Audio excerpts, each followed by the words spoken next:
Praise the lord.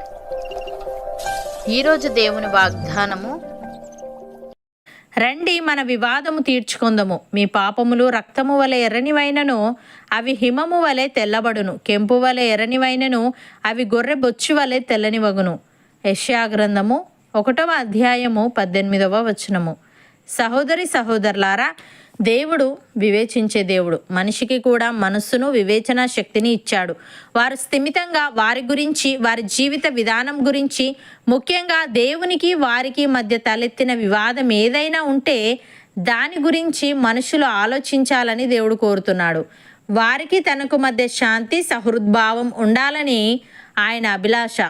పాపం మూలంగా ఆయనకు మనుషులకు వచ్చిన వివాదం సమసిపోవాలని కోరుతున్నాడు. పశ్చాత్తాపడుతున్న ప్రజలను క్షమించి తన చెంతకు తిరిగి చేర్చుకొని వారిని దీవించాలని ఎదురు చూస్తున్నాడు. ప్రియులారా, మన ప్రభువైన యేసుక్రీస్తు యొక్క తండ్రి యొక్క దేవుడు స్తుతింపబడునుగాక. ఆయన క్రీస్తునందు పరలోక విషయములలో ఆత్మ సంబంధమైన ప్రతి ఆశీర్వాదమును మనకు అనుగ్రహించెను. ఎట్లనగా తన ప్రియుని యందు తాను ఉచితముగా మనకు అనుగ్రహించిన తన కృపా మహిమకు కీర్తి కలుగునట్లు తన చిత్త ప్రకారమైన దయాసంకల్పము చొప్పున యేసుక్రీస్తు ద్వారా తనకు కుమారులనుగా స్వీకరించుటకై మనలను ముందుగా తన కోసము నిర్ణయించుకొని మనము తన ఎదుట పరిశుద్ధులమును నిర్దోషులమునై ఉండవలనని జగత్తు పునాది వేయబడక మునిపే ప్రేమ చేత ఆయన క్రీస్తులో మనలను ఏర్పరచుకొనెను. దేవుని కృపా మహదైశ్వర్యమును బట్టి ఆ ప్రియుని యందు ఆయన రక్తము వలన మనకు విమోచనము, అనగా మన అపరాధములకు క్షమాపణ మనకు కలిగి ఉన్నది. కాలము సంపూర్ణమైనప్పుడు జరగవలసిన ఏర్పాటును బట్టి ఆయన తన దయా సంకల్పము చొప్పున తన చిత్తమును గూర్చిన మర్మమును మనకు తెలియజేసి మనకు సంపూర్ణమైన జ్ఞాన వివేచన కలుగుటకు ఆ కృపను మన ఎడల విస్తరింపజేసెను. అపోస్తలుడైన పౌలు ఈ విధంగా అంటున్నాడు: ఒక మనుష్యుని ద్వారా పాపము ద్వారా మరణమును లోకములో ఎలాగు ప్రవేశించెను, అలాగుననే మనుష్యులందరూ పాపము చేసినందున మరణము అందరికీ సంప్రాప్తమాయెను. ఏలనగా ధర్మశాస్త్రము వచ్చినదనుక పాపము లోకములో ఉండెను గాని ధర్మశాస్త్రము లేనప్పుడు పాపము ఆరోపింపబడదు.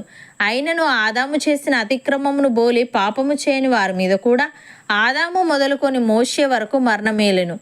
ఆదాము రాబో వానికి గురుతై ఉండెను, అయితే అపరాధము కలిగినట్టు కృపావరము కలగలేదు.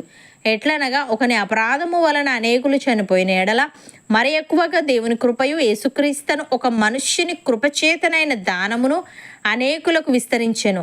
మరియు పాపము చేసిన ఒకరి వలన శిక్షావిధి కలిగినట్లు ఆ దానము కలగలేదు.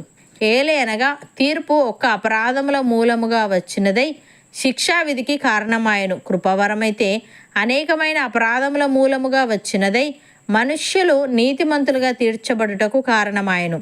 మరణము ఒకని అపరాధ మూలమున వచ్చినదై ఆ ఒకని ద్వారానే ఏలిన ఎడల కృపా బాహుల్యమును నీతి దానమును పొందువారు జీవము గలవారై మరి నిశ్చయముగా యేసుక్రీస్తును ఒకని ద్వారానే ఏలుదురు.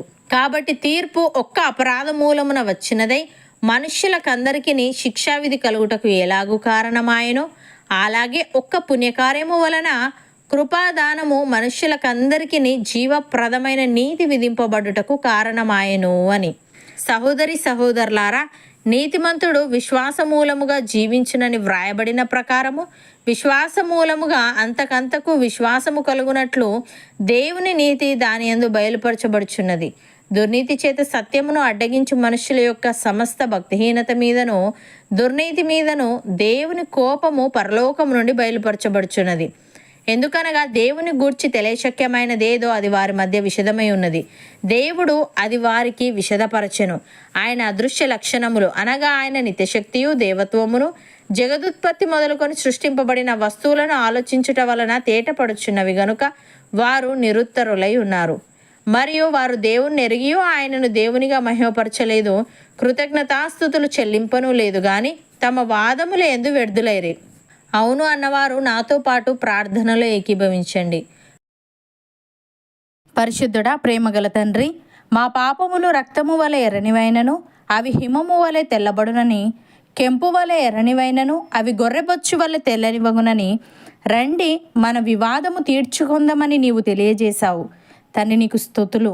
దేవా, మేము నీ యందు విశ్వాసముంచి మా పాపములు నీ ఎదుట ఒప్పుకొని పశ్చాత్తాపపడి నీవిచ్చే క్షమాపణను పొందుకునే వారంగా ఉండుటకు సహాయము దయచేయమని, నీ రక్తము వలన మాకు విమోచనము అనగా మా అపరాధములకు క్షమాపణ మాకు కలిగి ఉన్నది గనుక, నీ దయా సంకల్పము చొప్పున నీ చిత్తమును గూర్చిన మర్మమును మాకు తెలియజేసి, మాకు సంపూర్ణమైన జ్ఞాన వివేచన కలుగుటకు నీ కృపను మా ఎడల విస్తరింపజేయమని, విశ్వాసమూలమైన జీవితం మాలో ప్రతి ఒక్కరికి నీవే అనుగ్రహించమని యేసుక్రీస్తు నామమున ప్రార్థిస్తున్నాము తండ్రి.